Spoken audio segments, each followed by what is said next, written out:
Thank you, Dr. Aditya, for making me a part of this very important course where both anterior segment and posterior segment surgeons converge. I would be talking to you about prophylaxis of endophthalmitis. Basically, the topic given was how to preserve corneal health in cases of endophthalmitis.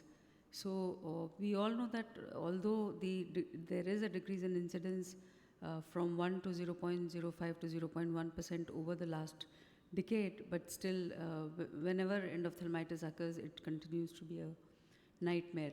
Now, it can be sporadic or it can be cluster, and as far as India is concerned, the most common organism is gram-negative infections followed by the fungal infections.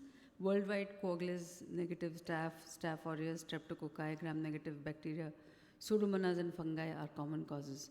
So the preventive measures have to be at the level of at the local level, where pre-op topical antibiotic is used. Povidone iodine installation in the conjunctival sac is done for 5 minutes. Intraoperatively, one can give intracameral antibiotics, and postoperatively the topical antibiotics.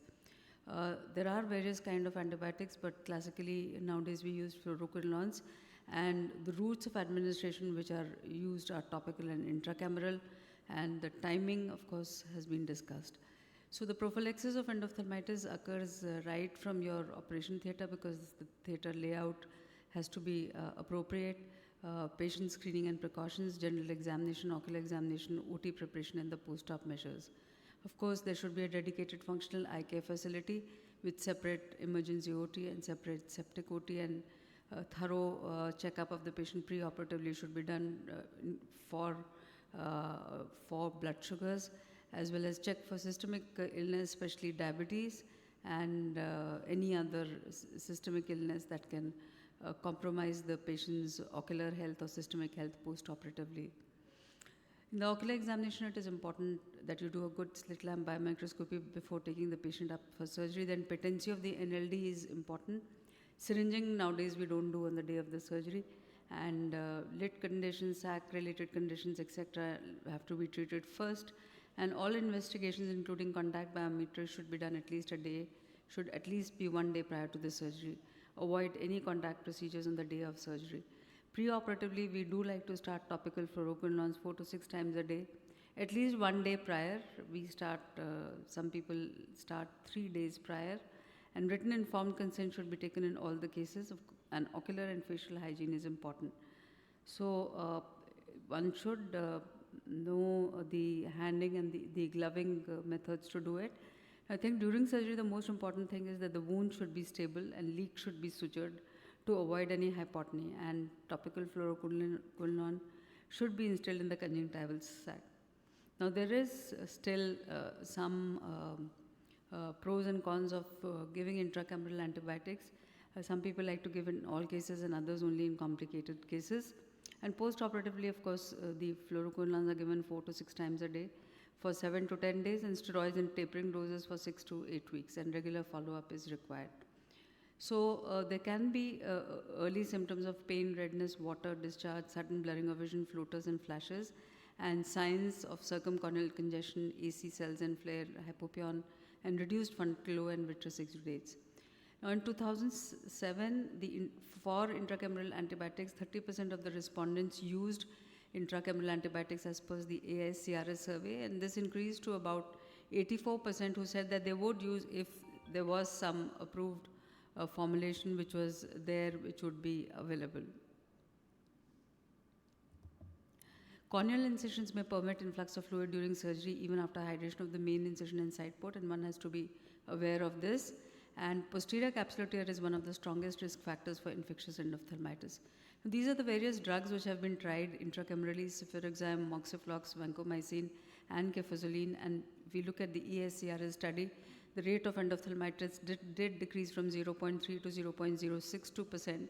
And so the evidence was very strong that you should use it, but there was a dilemma which one, because cefuroxime has to be reconstituted and moxiflox is readily available.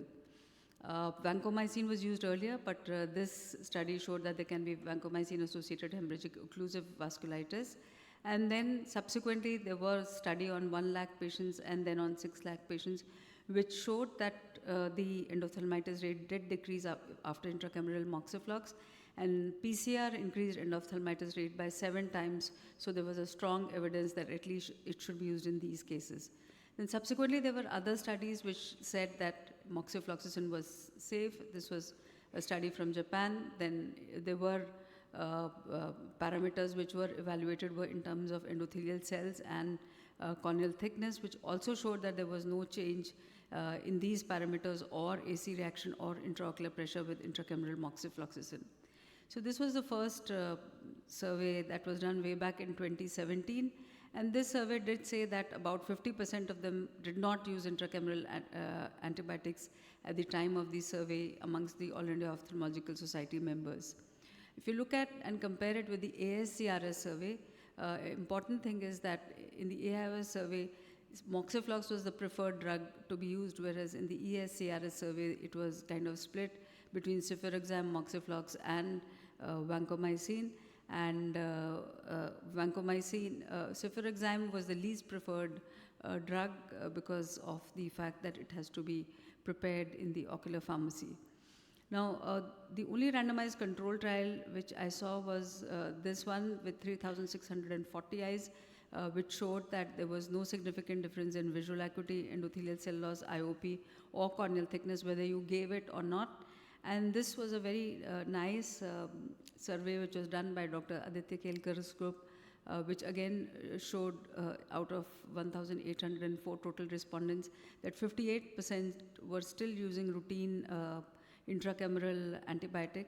And of those intracameral antibiotic, 89% reported using it for all the cases, and the rest reported that they used only when they had a PCR. So again, this is a very useful study that has already been published.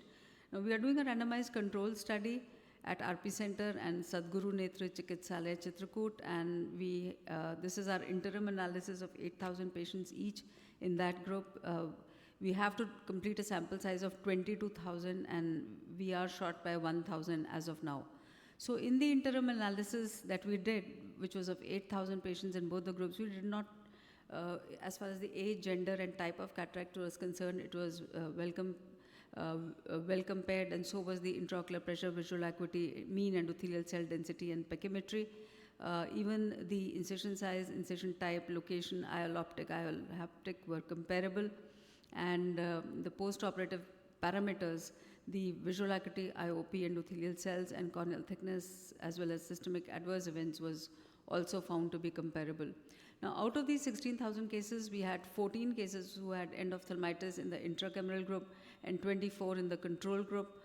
None of the patients developing endophthalmitis had intraoperative PCR in either of the two groups, and there were no systemic adverse events also. Just the last part is that the ASCRS has given an advisory that we have to be careful when we use the intracameral moxiflox, both in terms of concentration and in terms of the quantity, because otherwise there can be anterior chamber reactions which can occur.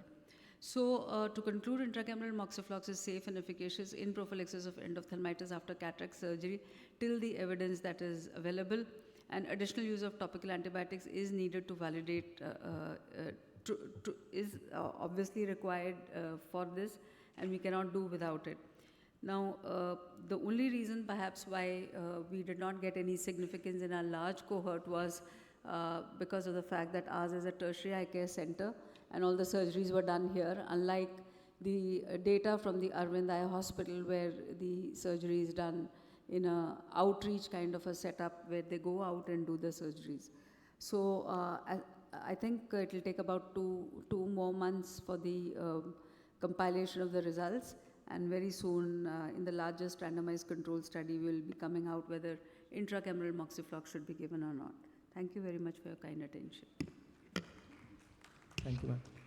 So what's the standard of practice at RP Center? Do you use intracameral moxifloxacin in all cases, or any other combination? For the study, of course, we were doing it. Half of the cases we did, but it's kind of a split group, and some of the surgeons do use it for all their cases, some don't use it for all their cases, and some use only when a complication occurs.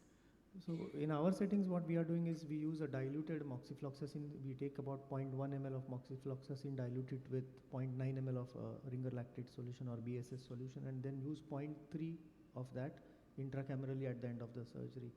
We do still feel that even such a low concentration causes TAS-like reactions at times. I agree with you.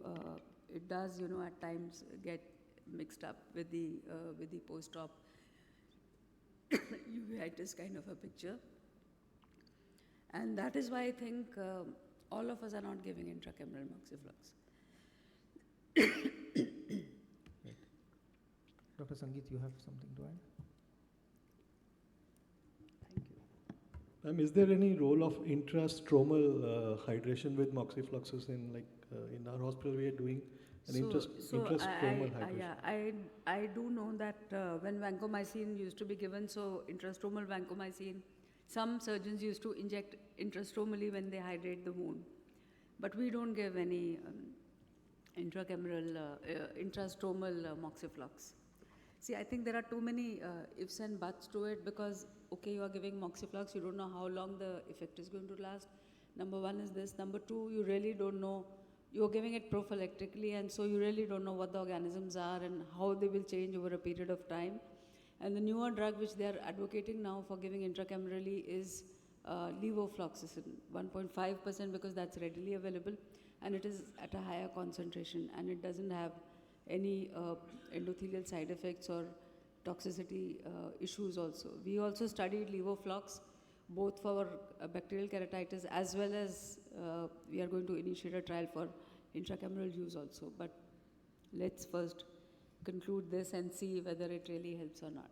Ma'am, one last question. Like, we are also regularly using intracameral moxifloxacin in our cataract surgery, but intrastromal, what Dr. Sangeet was telling, intrastromal moxifloxacin, is it sometimes detrimental for the eyes? It can aggravate the occurrence of corneal edema, descent, fold. I don't think so because once I don't think so. I mean, I have not given any, but I presume it will not, because if you're giving intracamerally, and all the studies have shown that endothelial cell loss doesn't occur, and pachymetry is also same. So I don't think intrastromally it will have any additional deleterious effect. Okay, thank you.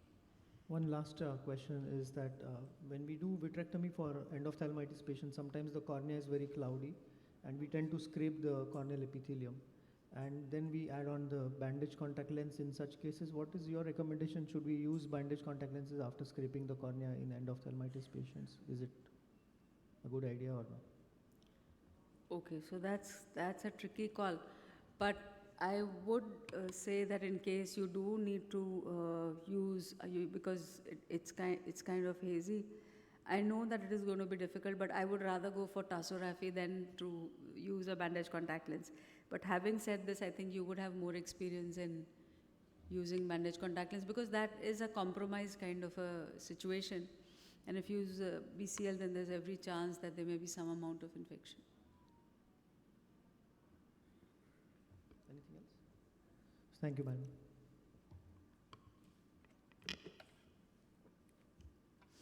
So it's nice to see that even in the early morning session, there are so many